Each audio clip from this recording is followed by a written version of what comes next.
Welcome back to the channel, and today's video is very simple. FIRENADO by Menacing Guppy. Make a towering FIRENADO that shreds everything. So we got flamethrowers now, so let's do this. So I think the best way to do this is a drone. So obviously a FIRENADO, if it was gonna actually look like a tornado, would, you know, be fire going up and spiraling. But if we're thinking about damaging things, I don't think things are gonna jump over into the FIRENADO as much. So I think let's flip the FIRENADO upside down, attach it to a drone that flies around, and we will be able to rain down destruction of fire in tornado form, kind of. How big are flamethrowers compared to our normal seats? You know what? That's not too bad. All right, so what I'm imagining is like we're gonna have a central flamethrower underneath, but then we're gonna have an array of like a circular array of flamethrowers that spin, rotate around the center, and that's gonna create the nado of the fire. The fire part is simple, the nado part is a little less simple, but still relatively simple. I just think it's gonna look cool. All right, so let's build our base vehicle here. We're basically building like a UFO with a fire tractor beam, except instead of bringing things up or levitating things, it just destroys them. Okay, so to make the FIRENADO, I'm debating on using a rotating servo or a helicopter servo. A helicopter servo will theoretically go a lot faster. We are going to have the issue of torque because we're only going to have a single rotating point. So it's gonna be a little torquey and make us turn a little bit. We might just have to deal with that. I think a rotating servo is a little bit easier to deal with than a helicopter servo. Let's start with the rotating servo. We'll see what kind of speed that gets us. All right, I got the basic foundation of our FIRENADO. I think we turn the speed all the way up, set that to infinity, hold position, and we click to spin it. That's pretty fast. I think that's plenty fast enough. All right, now we need to be able to fly. The big thing is levitation when it comes to UFOs. So gimbal jets are going to be important.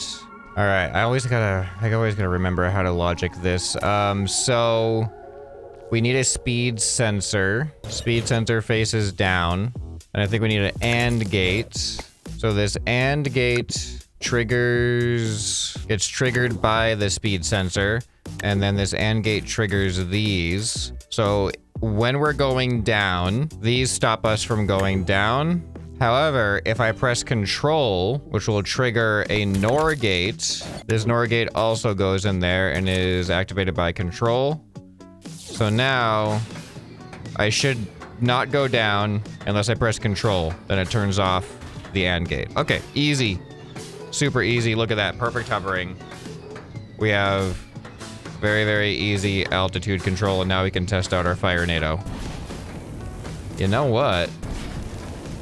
There is a torque, but it is not that bad. All right, we definitely got to remove... Well, actually, no, I don't think we got to remove the aiming targets. Why are they not symmetrical? Did I mess up something? They all look symmetrical. Oh, you know, it's probably the angle of them. I don't know. It's weird that the circles aren't in a circle, but these are in a circle. Let's have this face. We'll have all of the flame things facing towards the center. And then, I don't know, let's see what that looks like. Yeah, it's still a little weird. All right, now I need to be able to go and then make this thing actually look like a UFO, and then we can do some damage testing and hit things. The word hit doesn't really make a lot of sense when it comes to fire. Yeah, I've been hit by fire. Well, it kind of makes sense when I say it that way, but getting hit with fire hitting things with fire doesn't actually make much sense to me. You burn things, you don't hit things with flames. All right, I've got a disc thing going around right now. I need thrust. I don't have any way to go yet. I think strafing is a good idea to have, so we'll definitely put some strafing on this thing. So that should be E, this should be Q. We have turning with the gyro. This one will be W, and this one will be S. Now we need to reattach everything. All right, I think I got something going on here. Let me see if the flying works. Oh, I'm a lot heavier now. Oh, I didn't think about my weight. Okay, only my strafing works for some reason. Okay, something got cross-wired somewhere. There we go. Now we can go forward. All right, you know what? The torque is pretty negligible. It has an effect, as you can see, but all in all, it is actually pretty negligible.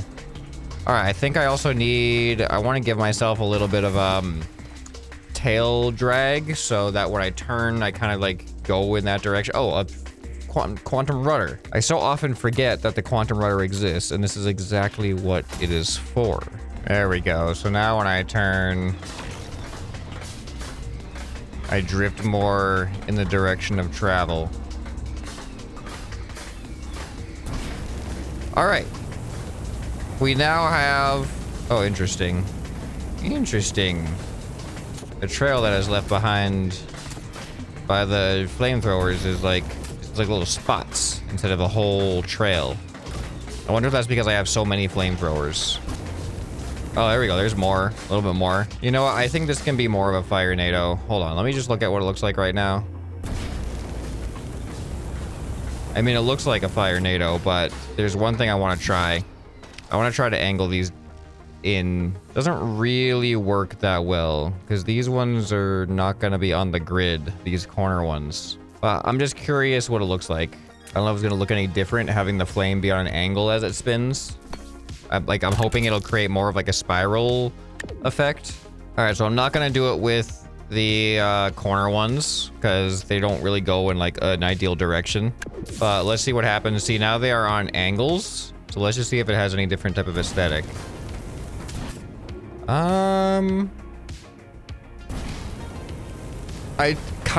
It gives it more of a conical shape rather than just a pillar shape. And I think that that is better.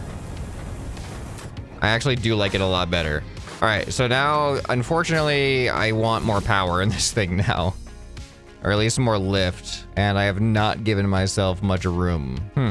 I found a spot that they fit, but they apparently don't attach to anything here. Oh, wait, no, there they go. They were too low. All right, everything's attached now. There we go. Much better. All right, we aren't the fastest UFO, but I think that's okay. Now we just gotta find something to absolutely destroy. All right, let's start off with the cube that I built last time. Oh yeah, I think this will be fun. All right, let's just start with like a passing glance of fire. We're gonna hit it with fire as we just fly over it and see how much damage that does, and then we're just gonna stay over it like we're abducting it. All right, that's not bad for the amount of time that we were in contact with it. That's actually pretty good. Oh, whoops, I was just a little bit too low there. Oh, that's actually better on its side. It has more surface area. Look at that. All right, now I'm just gonna hover over it. All right, ready? UFO, FIRENADO, 3, 2, 1.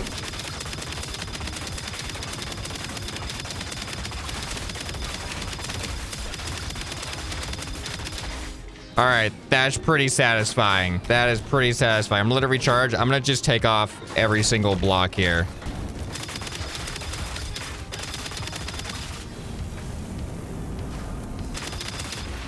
And just like that, I think. Did we destroy everything? Oh no, little bit left. And there we go. All right, we made quick work of that block. I mean, how many we have like... How many do we have? 1, 2, 3, 4, 5, 6, 7, 8, 9. We got 9 flamethrowers going simultaneously. All right, we need some context. We need some context though. We gotta do it against an actual creation. All right, this randomly showed up. This is my hover train.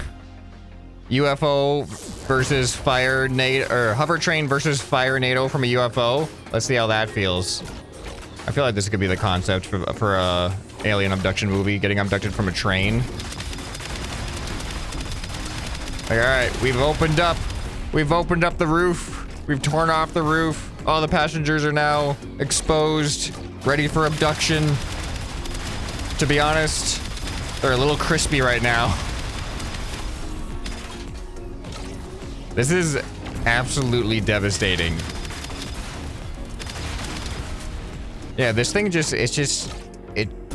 it like Swiss cheeses it. Cuts through it like cheese. I was gonna say, like, it's not normal to think of fire as like a cutting tool, but actually it literally is. Kind of like what a blowtorch is used for, isn't it? All right, I gotta get like the under view here. All right, there we go. We're gonna freeze frame. Gonna work our camera here. And this, ooh. This is what it's gonna look like from to get abducted by a FIRENADO. All right, let's activate player input. There we go.